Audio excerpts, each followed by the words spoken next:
भगवान से प्रार्थना कैसे करें।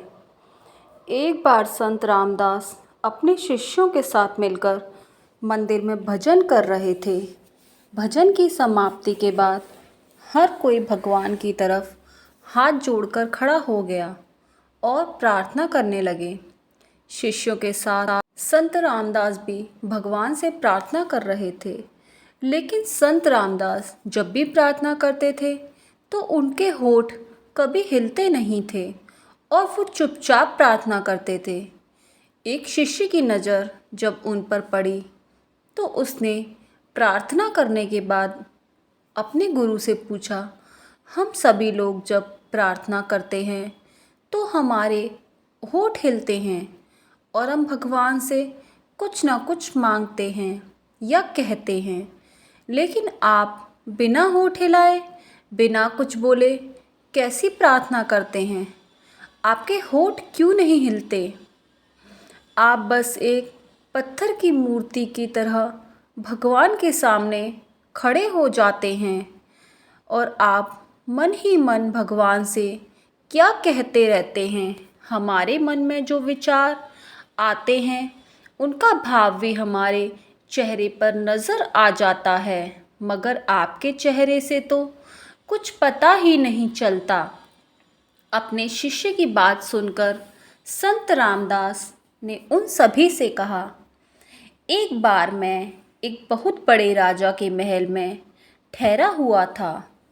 वापसी के समय वो राजा मुझे अपने महल के द्वार तक छोड़ने के लिए आया और जैसे ही हम द्वार से बाहर निकलने वाले थे तभी वहाँ एक मैले कुचैले कपड़े पहने, हाथ में कटोरा पकड़े हुए एक भिखारी आ गया।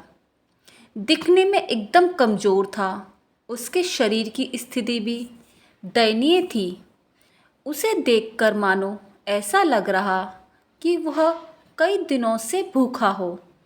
शरीर सूखकर कांटा हो चुका था। उसके चेहरे पर बस आंखें ही चमक रही थीं। उसे देखते ही राजा बोला, कौन हो तुम और यहाँ क्यों आए हो? मुझसे क्या चाहते हो?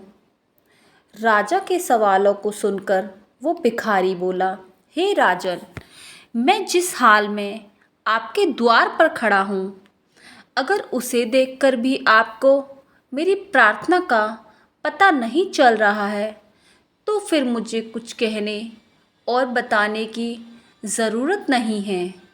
मैं आपके द्वार पर खड़ा हूँ, मेरी स्थिति को देख लो। मेरा होना ही मेरी प्रार्थना है। भिखारी की बात सुनकर राजा चुप हो गया। अपने सैनिकों को बुलाकर उसने उस भिखारी को खाना खिलाया, उसके नहाने धोने का प्रबंध किया और उसे नए कपड़े दिए और कुछ सोने की मुद्राएं देकर उसको विदा किया। संत रामदास जी ने आगे अपने शिष्यों से कहा, मुझे उस भिखारी की बात काफ़ी अच्छी लगी और वो बात मेरे मन में बैठ गई। उस दिन से मेरे लिए राजा मेरा भगवान है। मैंने उससे कुछ कहना और मांगना छोड़ दिया। मैं भगवान के द्वार पर जाकर खड़ा हो जाता हूँ, हाथ जोड़ता हूँ और बस चुप रहता हूँ। मैं मानता हूँ कि वो देख लेंगे मैं क्या कहूँ और मुझे क्या ही कहना चाहिए। अगर मेरी स्थिति कुछ नहीं कह सकती तो मेरे शब्द क्या कह पाएंगे। अगर ऊपर वाला मेरी स्थिति नहीं समझ सकता तो वो मेरे शब्दों को क्या समझेगा। मेरा उसके द्वार के आगे खड़ा होना ही काफ़ी है। उन्हें जो कुछ देना होगा वो दे देंगे। मुझे हर बार कुछ कहने या मांगने की ज़रूरत नहीं है।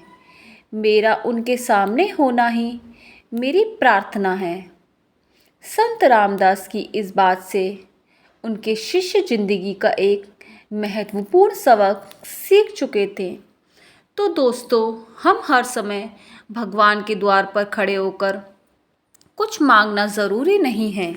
भगवान आपको जो कुछ भी देगा वो सिर्फ आपकी प्रार्थना सुनकर नहीं देगा, बल्कि आपकी नीयत, आपकी ईमानदारी, आपकी मेहनत और आपके समय के अनुसार ही आपको देगा। इसलिए हमेशा कुछ मांगते मत रहा करो। मन में ऊपर वाले को याद करो और सब कुछ उन पर छोड़ दो। देखना वो आपको एक दिन सब कुछ देंगे।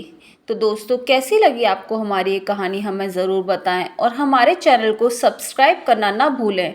राधे राधे दोस्तों, धन्यवाद।